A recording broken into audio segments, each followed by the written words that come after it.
Good morning students, this is Junita Mukherjee once more in your SS Public School and giving you the notes for the lesson mechanical properties of fluids. In this particular chapter we will learn today about the blood flow and heart attack, and then we will move on to the dynamic lift. Okay, so let us start this one, blood flow and heart attack. Bernoulli principle helps in explaining blood flow in artery. The artery may get constricted due to the accumulation of plaque on its inner wall. In order to drive the blood through this constriction, a greater demand is placed on the activity of the heart. The speed of the flow of the blood in this region is raised, which lower the pressure inside, and the artery may collapse due to the external pressure. The heart exerts further pressure to open this artery and force the blood through.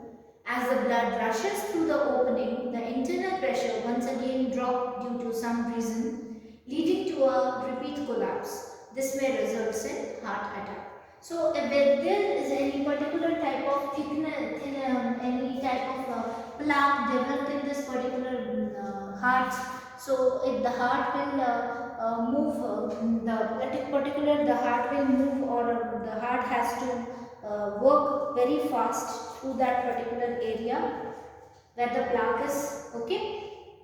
And this, what happens, the speed of the flow of the blood in this region is raised out, this particular region raised out, and the lower the pressure inside, and the artery may collapse. So the artery may be collapsing due to this particular pressure.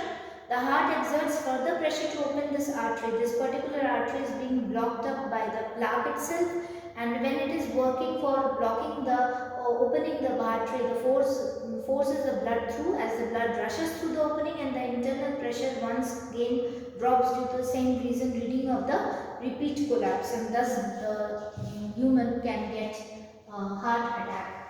Okay. Now dynamic lift. In the dynamic lift, these three things are being given here. These three diagrams are being given here. That is, fluid streaming past a static sphere, streamlined flow of fluid around a sphere and spinning clockwise, and air flow past an aerofoil. Now these are the diagrams, and in the dynamic lift, what happens in this particular, the force acts on a body, and such as airplane, wing, or a hydrofoil, or a spinning ball, by the virtue of its motion through a fluid. In many games such as cricket, tennis, baseball, or golf, we notice that the spinning ball deviates from its parabolic trajectory as it moves through the air. This deviation can be partly explained on the basis of Bernoulli's principle. First one, that is ball moving without spin and ball moving with spin. These are the two cases which we will discuss right now.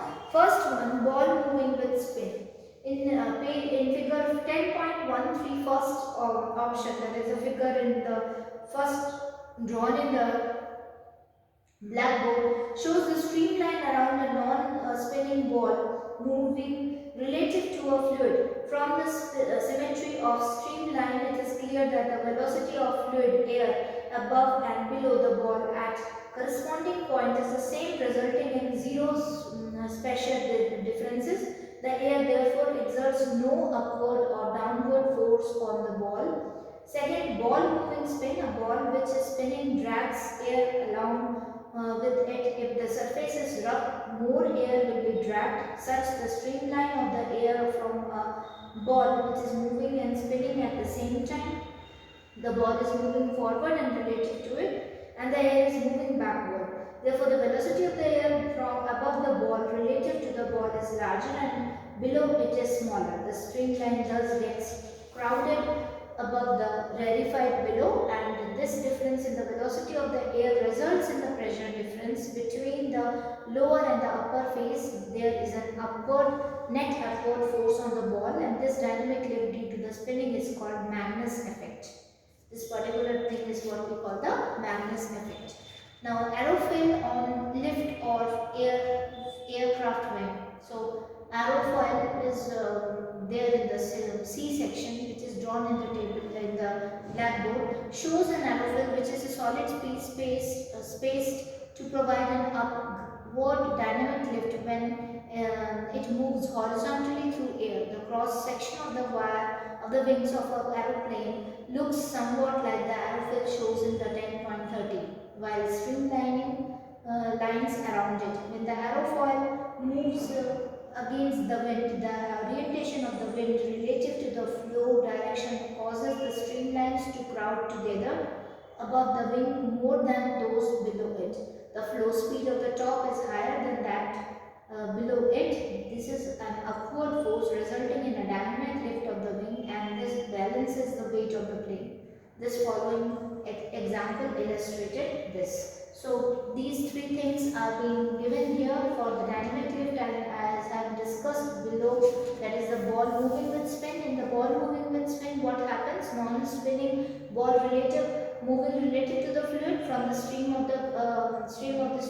It is clear that the velocity of the fluid above and below of the ball will be same, resulting with the zero pressure difference, and thus therefore no upward and downward force on the ball itself. There will be no force acting on upward and downward.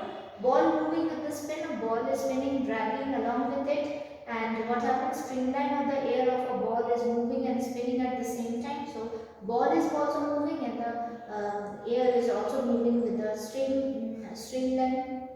So ball is moving forward, and related to the air is also moving backward. The velocity of the air above the ball relative to the ball is larger, and thus the difference of the velocities of the air results in the pressure difference between lower and upper face, and there is a net upward force on the ball. So there will be a net upward force which is there striking with the air pressure, and this dynamic lift due to spinning is what we call the Magnus effect.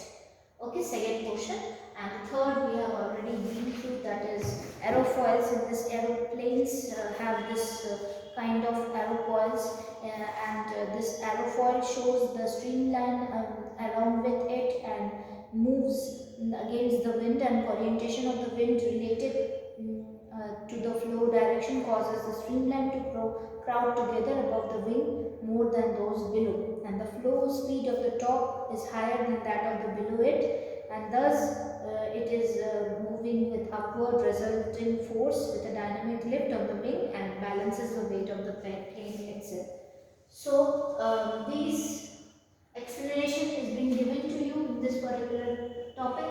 I hope so. You will be reading once more, and it will be very clear, very much clear to you this particular topic. Moving forward for yet another topic in which we will discuss viscosity. So in this particular topic, viscosity will be the next topic to explain. Thank you, students.